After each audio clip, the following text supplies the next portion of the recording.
वो तालियों में बड़ी हुई और खामोशी में चली गई। मैं बात कर रहा हूं किम सेरोन की। किम सेरोन का जन्म 31 जुलाई 2000 को हुआ।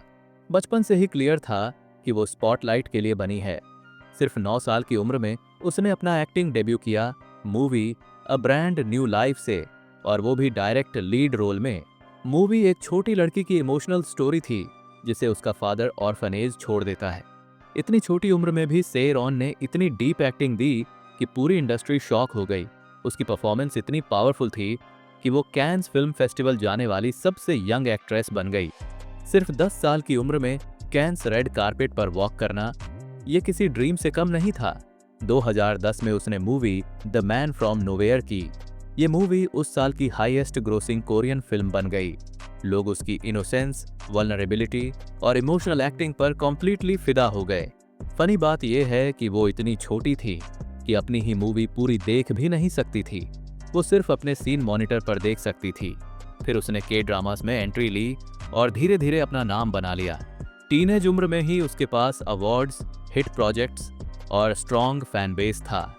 उसके मैनेजर ने भी कहा था कि उसमें क्वालिटी स्क्रिप्ट्स पहचानने का नेचुरल टैलेंट है। लेकिन इतनी छोटी उम्र में इतनी बड़ी रिस्पॉन्सिबिलिटी का प्रेशर भी उस पर पड़ने लगा।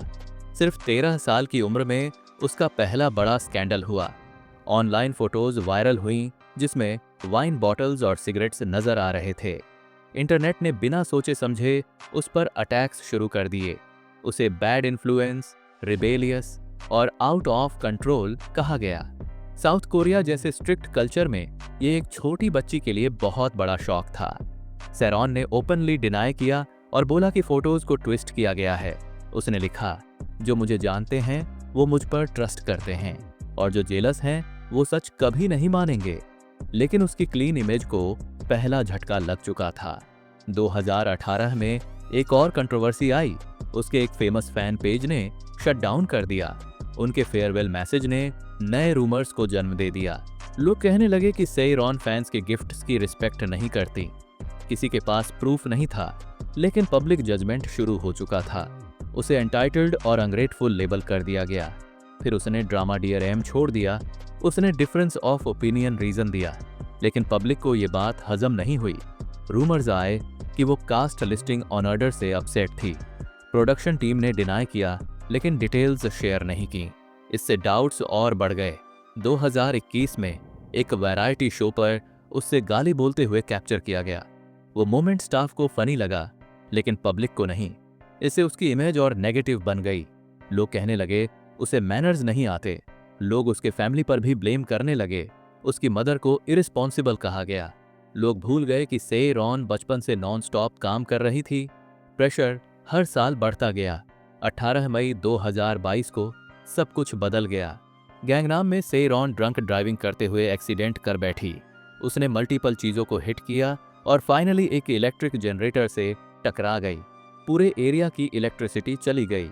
उसका अल्कोहल लेवल 0.2% था, जो लीगली बहुत ज्यादा है। उसने एलिजेडली वहां से भागने की कोशिश भी की। पब्लिक आउटरेज एक्सप्लोड हो गया। उसे ड्रामास, नेटफ्लिक्स शोज और टीवी चैनल से कॉम्प्लीटली रिमूव कर दिया गया। उसका करियर वहीं खत्म हो गया।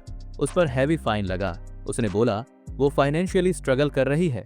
पार्ट टाइम जॉब की बातें भी सामने आईं, लेकिन बाद में कैफे ने डिनाई किया कि उसने कभी काम ही नहीं किया।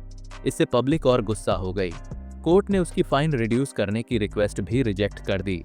2024 में उसने कमबैक ट्राई किया स्टेज प्ले डोंगचिम से, लेकिन हेल्थ इश्यूज की वजह से वो वापस हट गई। फिर कुछ दिन बाद वो एक लो बजट प्रोजेक्ट के सेट पर दिखी। लोगों की रिएक्शंस मिक्स्ड थीं। फिर उसने मिस्ट्री मैन के साथ माइनरी कैप्शन वाली फोटोज पोस्ट की और डिलीट कर दी। स्पेकुलेशन और बढ़ गया और फिर 16 फरवरी को सब कुछ खत्म हो गया। किम से रॉन अपने घर पर लाइफलेस पाई गई। पुलिस ने कंफर्म किया कोई फोर्स्ड एंट्री नहीं थी। उसकी लाइफ एक पेनफुल रिमाइंडर बन गई